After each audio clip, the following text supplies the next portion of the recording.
Hi, I'm Samara Elán Huggins, and I'm a poet. Today we're going to talk about how to paint a picture with words. This is usually referred to as imagery.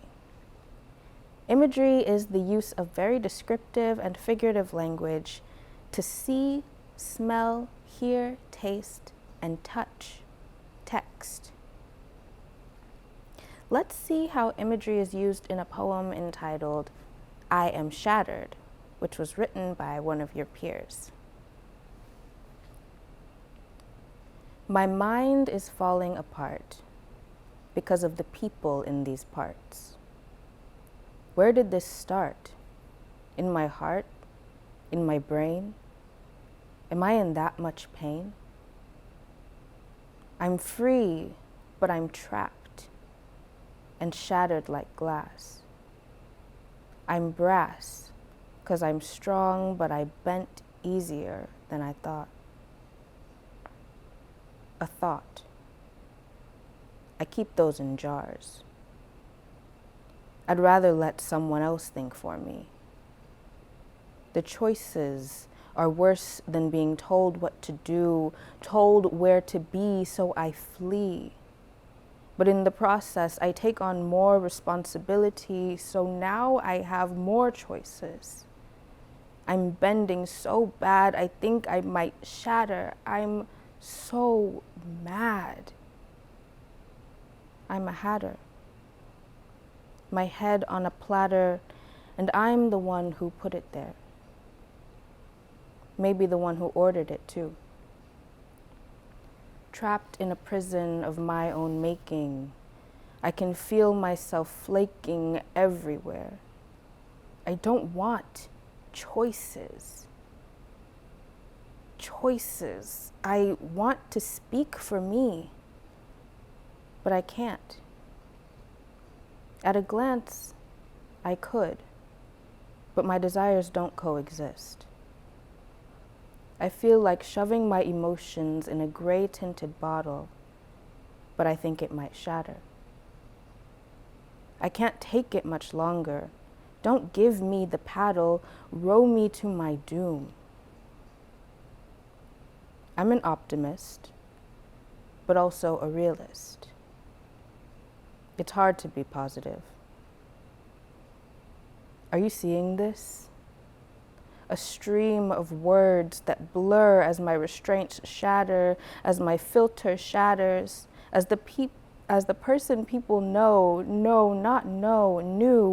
shatters, and a new beauty is revealed. Pressure can shatter anything, but pressure also makes diamonds, eventually. Can you see how this young poet appeals to the senses to paint a picture in our minds? They write about being free, yet feeling trapped, being shattered like glass, which causes the reader to imagine what it might feel like to be constrained and confined in so much emotional pain that you feel broken to pieces.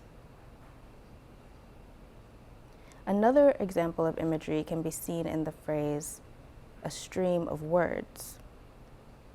The poet describes their release of pent-up thoughts and emotions onto the page as a stream. A stream is a body of running water flowing on earth.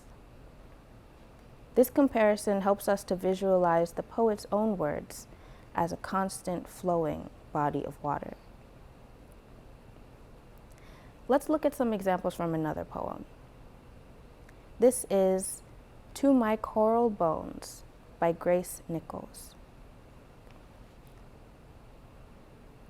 Deep, I carry woman, have always carried deep these islands, this piece of Atlantic coastland inside me.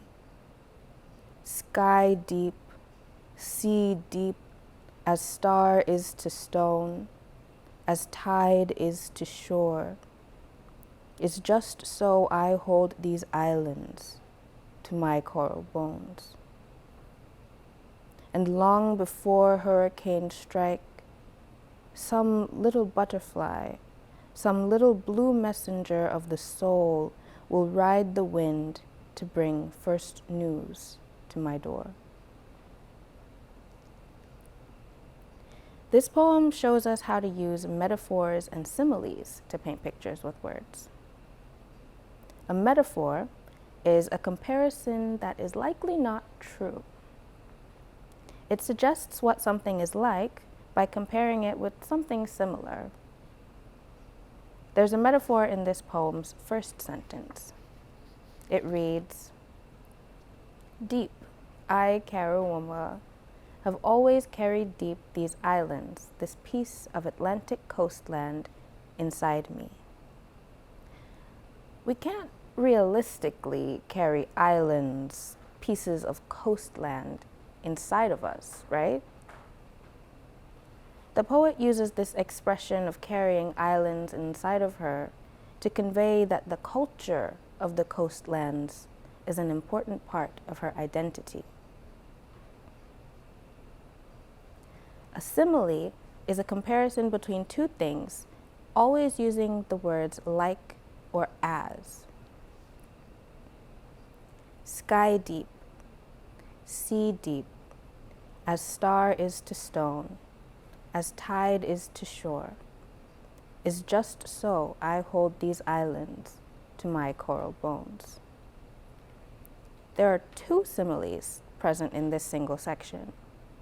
So let's take a closer look at just one of them. Sky deep, as star is to stone, is just so I hold these islands to my coral bones.